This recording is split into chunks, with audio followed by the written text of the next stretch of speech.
Lecture 4, Chapter 6, Market Research and Market Intelligence. It's a long chapter, so I'm going to go quickly over this. Just be sure to read up and follow because there's a lot of detail in here.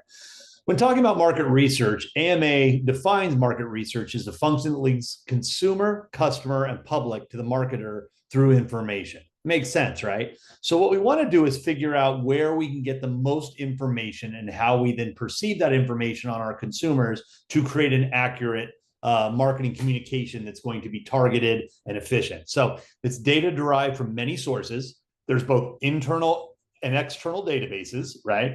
So we can get the data from inside, outside, our own records, somebody else's records. There's a lot of opportunity to get it internally, externally. The other thing you can get it from is competition. What are the bad guys doing? You know, imitation's the sincerest form of flattery. So we do that a lot. So those are some of the variables and ways we can find our data to basically define the demographics, the user behavior, the consumers, the purchasing, everything we need to know to create good market research. Technology is huge in how we do this. In the old days, imagine before we had computers or, all this intricate software, they would literally keep books like data books and big giant records where you would go through and see everybody's information. And when you want to put together a plan or a campaign, it was hand sorting all that stuff. So technology is the key, obviously. We can reach a large audience in a quick amount of time, especially with AI coming around. It's only going to extrapolate how quickly we can get things going as well. So we want to make sure that the key elements of technology, the certain variables that we use, let's get some of the vernacular down on things as market researchers that we will use in our day-to-day.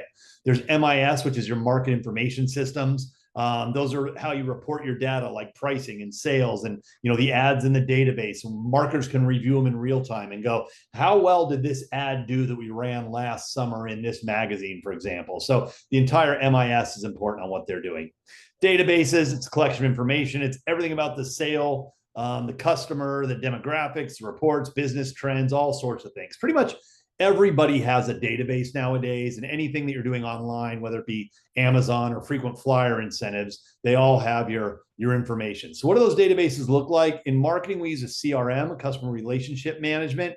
That could be a software like HubSpot or Marketo or Salesforce. There are these things that allow you to collect, gather, sort, and utilize different levels of information. You can identify and build databases out of those, find potential customers. You can find varying messages in the database. So you can customize, maybe you have 100,000 people that bought Diet Coke, and that might be one group. And then you could parse that down and go, I want people that bought a Diet Coke from Vons on Saturday. And then you can kind of create that. So you could send multiple messages to the same carved out pieces of the database, depending on how you want to do it. You also track customer movements, their reaction, their purchasing, everything you need to know to help drive a CLV, because ultimately what we want to do is repeat customers, right? There's also big data. Big data, we get so much information that you literally cannot process at all. So big data is stored in these ginormous systems, giant servers where they can process billions and billions of lines of data almost simultaneously and instantly, something that we would never be able to do as a human. For example, they say from a single tweet, you can identify 400 pieces of information. Well, think about all the tweets that are out there and all the users that are out there. That alone probably takes up a boat ton of time. And then also, if with all this mass data, how do we find solutions? Well, everything's becoming automated, especially as I mentioned with AI. Things are becoming more and more integrated in terms of the decision is no longer tell me what to do. They're actually coming up with programs and software that will help you manage and come up with the best decision. MDSS, Marketing Decision Software or Marketing Division Support Systems. I've never seen one. I've never used one, but from what I hear and what I read, it's amazing where you could type in all this information and say, ultimately, my goal is to find out what might be the key demographic. If I had, $1 million marketing budget, tell me who, where, when, why, what, and it'll compile all this information and put together. Professor Urbino, you want to spend $1 million in Omaha on March 3rd at this retail location at 33 cents a soda to get the maximum Diet Coke purchasing you can possibly do. So amazing, these computers and technology are helping us not only gather information, analyze information, but also recommend which direction to go in. Basically, Professor Urbino is going to be obsolete before you know it. We also need a marketing plan. When we're building out our marketing plan, here's the steps to creating it. First and foremost, define the problem. In your guys' case, when you're building your marketing plans for our streaming service, it's we don't have a way of providing local alumni and athletes and fans content that's not out there right now. The problem might be, that's what we want to do. How do we get these people their content? You develop a research plan. A research plan is kind of doing all the background homework. Are we going to come up with primary data, data that we create, or is it going to be secondary data, data that we can research, findings? Both have strengths and weaknesses. So, for example, primary data might be, we're going to do a focus group. We're going to do a survey. Later on, you guys are about to start doing a Qualtrics survey. I don't know where it is in the process of this whole thing. But you're going to actually put together a survey and find out, hey, well, do you like this product? How would you consume this content? What do you think about the price for subscription? That kind of thing. That's all primary. Secondary, let's do some homework and find out what everybody else is doing. Maybe it's industry periodicals, maybe it's trades, maybe it's government reports, maybe it's newspapers. What is out there right now that'll help our case? As you can imagine, strengths and weaknesses in both. Primary is expensive, a lot of resources to get it going, but it's highly accurate. Secondary data, free, cheap, great, easy, accessible, but it may be outdated. It may not be relevant. It may not be exactly what you want to do. So once we develop our plan, and figure out how we're going to do it, we want to look at the different variables of the four major categories in terms of how we're going to do research. There's exploratory, which is qualitative, research conducted that's more general to learn more about the industry. It's kind of more of a macro version of it, versus descriptive, which is quantitative, data collected to describe the situation in the market to help define specifically the Cal Poly alumni attitude towards watching sports on their programming. Experimental is where we're going to do studies that define cause and effect relationship between two factors. Does price affect the sales of soda? Does the third row soda aisle do better than the second row soda aisle? That kind of thing. And then ethnographic is a method of collecting data conducted by observing people's natural behavior. We're watching them shop, we're looking at them, we're seeing what they do, their buying behavior. It's in the field by watching them interact. It's like Jane Goodall working with the gorillas in her natural environment. Rather than putting them in a lab, she goes out and hangs out in the Amazon and watches the consumer in their natural state.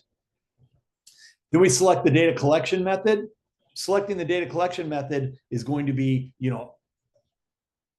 how are we going to collect it? What are we going to collect? How do we put it together? What does that look like? So let's talk a little bit about that.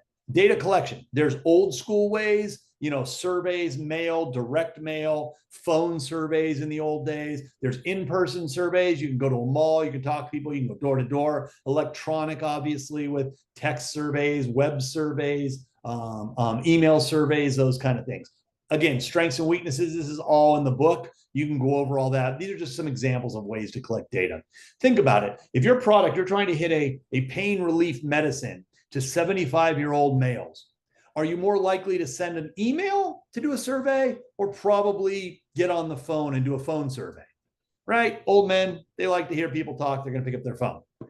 Now, that same question, how does pain relief help Gen Z? You're probably not going to get a call. You're going to go straight to voicemail.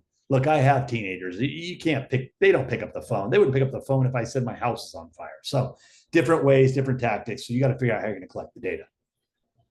Then we design the sample. What does the sample look like? Who are we going after? Who do we want to reach out to? There's different versions. There's probability and non-probability.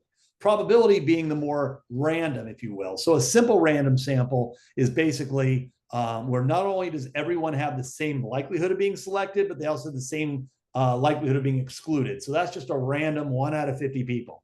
A stratified random samples where the population is divided into groups by category and then a random. So for example, we'll say of those 50 people, 25 are male, 25 are female. We'll split them up. And then of those females we want to survey, then it's kind of random. Or a non-probability. There's a convenient sample situation where every potential member has the same every member of that sample has the same unknown likelihood of being selected. So we're going to go out and pick people that did X, Y, Z.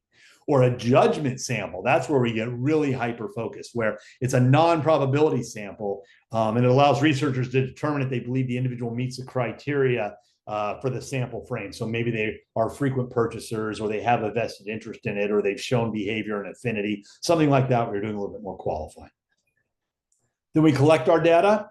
Right? Makes sense. Analyze it, interpret the data. This is where you go back to your old school, your algebra class, geometry. I don't know what it was. Back when you took math in high school, where we're going to talk about the mean, the median, the mode to figure out what exactly we're trying to analyze, our greatest common denominator, who's most likely to fall into what category. And then we prepare our report. We turn it in. It looks wonderful. We've said, hey, based on defining the product, in this case, trying to find a service for Cal Poly alumni and sports fans, we found out that they like XYZ and this platform, and they're all TikTok and blah, blah, blah, blah, blah, blah, blah. We put together our research report with our findings. It's also very important to have good ethics in marketing, because especially on the research side, you're asking for information. You're trying to get you're getting their name, their data, their personal information, maybe not their credit card stuff, but you're getting a lot of really personal information. So there needs to be trust in gathering sensitive information. They're not just going to give it out willy-nilly. They have to believe you. They have to know that you're going to be ethically responsible with this information, and they're willing to give it out. It needs to be upfront and clear with expectations. We need to develop a code of conduct. You need to ensure the authenticity, that they understand the rules of data collection, the opt-in, opt-out, any legal parameters, so you're not doing anything that might be perceived as illegal or unethical. Their intentional or international rules vary a little bit, so you got to make sure the same thing you're doing here may not fly in Mexico. You also want to put together guidelines for who's doing your questionnaire. If you're out there doing a survey and people are out there, doing their door-to-door, mailing it in, that kind of thing, you want to make sure that you have guidelines. Hey, you approach them, you say XYZ, you have them sign a release. I'm going to ask the questions, I'm going to write notes, or it's multiple choice and they just kind of put in the answer, however that might be. So that's your market research and market intelligence, chapter 6. Good luck, you guys, and I'll see you on the next one.